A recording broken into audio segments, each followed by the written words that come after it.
কি হলো, চলে এসো?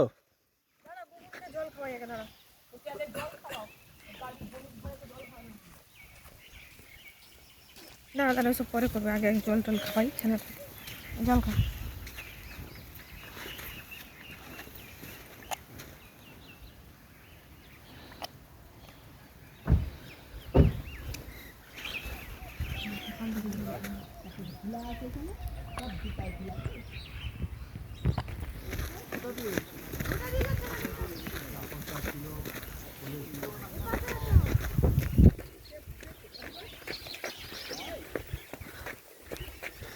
ঝর্ণা জলপ্রপাত, হ্যাঁ বাবাই? ওই গাছটা অনেক পুরানো গাছ, অনেক দিনে, হ্যাঁ 200-250 বছরের পুরানো গাছ, তাই না? এখানে আমরা একটা ফলস দেখবো, সুন্দর একটা ফলস, দেখবো বাবাই। হ্যাঁ, ঘাগড়াঝাড় জলপ্রপাত ফলস, ওই দেখো সুন্দর। চল,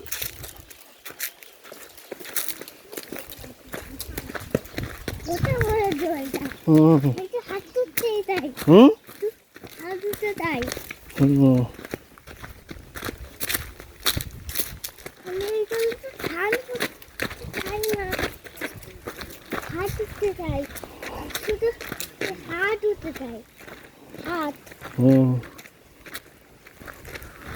খুব সুন্দর কিন্তু, হ্যাঁ ঘাগড়াঝাড়, হ্যাঁ এই দেখো সুন্দর এরিয়া, পরিষ্কার পরিচ্ছন্ন এরিয়া একেবারে।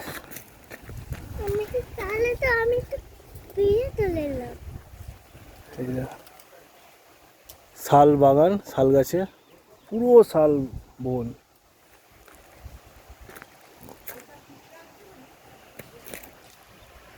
কালো পাথর জমা।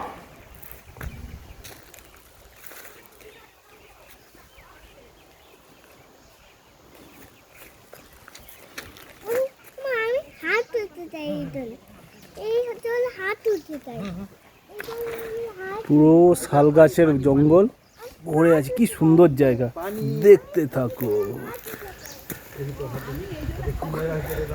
পুরো শাল গাছের জঙ্গল, হেভি জায়গাটা।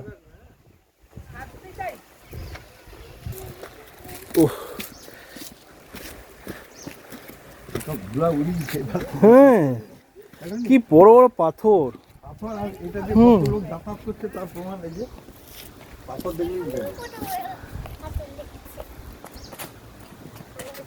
কেমন লাগছে? না না, ঠাকুরে ঠান্ডা জলে স্নান করলে না জ্বর হয়ে যাবে। না না, ঠান্ডা জলে এত সকালে ঠান্ডা হাওয়া দিচ্ছে। কেমন লাগছে বাবা বলুন, কেমন লাগছে এরিয়াটা? এরিয়াটার নামটা কি? খান্দারানী জলপ্রপাত। এটা তো ঘাগরা ফলস। এটা ঘাগড়া ফলস তো, এটা কেন খান্দারানী হবে? যেরকম মনে হচ্ছে ফরেনে কোথাও গেছি বলে। এটা ঘাগরা নয়। বেলপাহাড়ি থেকে ক কিলোমিটার? এটা খান্দারানী। 5 কিলোমিটার। খান্দারানী, হ্যাঁ এটা খান্দারানী জলাধার। এটা খান্দারানী, হ্যাঁ ঘাগড়াঝাড় না? ঘাগরাটা আর একটু পরে এইদিকে আছে। এটা তো ছবি তুলে দেবো। জলপ্রপাতের জলটা কোথা থেকে নামছে দেখতে পাচ্ছি না তো। এটা তো খান্দারানী। এটা খান্দারানী, ঘাগরা তো জল পড়। এটা খান্দারানী জলাধার। এটাও আমরা এসেছিলাম এই খান্দারানী থেকে।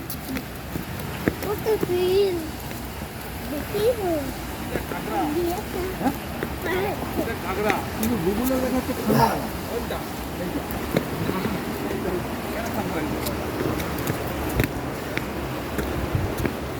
এইখানে একটা শব্দ আছে। হ্যাঁ, এই যে জলটা এখান থেকে যাচ্ছে না, এই দেখো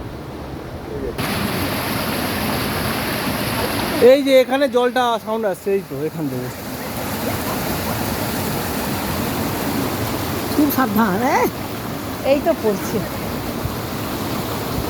এগুলো সব পায়ে পাথরের জল না? ওই যে তারা রিভারটা আছে না, হ্যাঁ ওই রিভারটার জলটা এখান দিয়ে যাচ্ছে। এবার এখানে পাহাড়টা এরকম ভেঙে পড়ছে, হ্যাঁ সেই জন্যে। তুমি ওটা ছবি তুলে শর্ট ভিডিও করো, সব ইয়ং ছেলে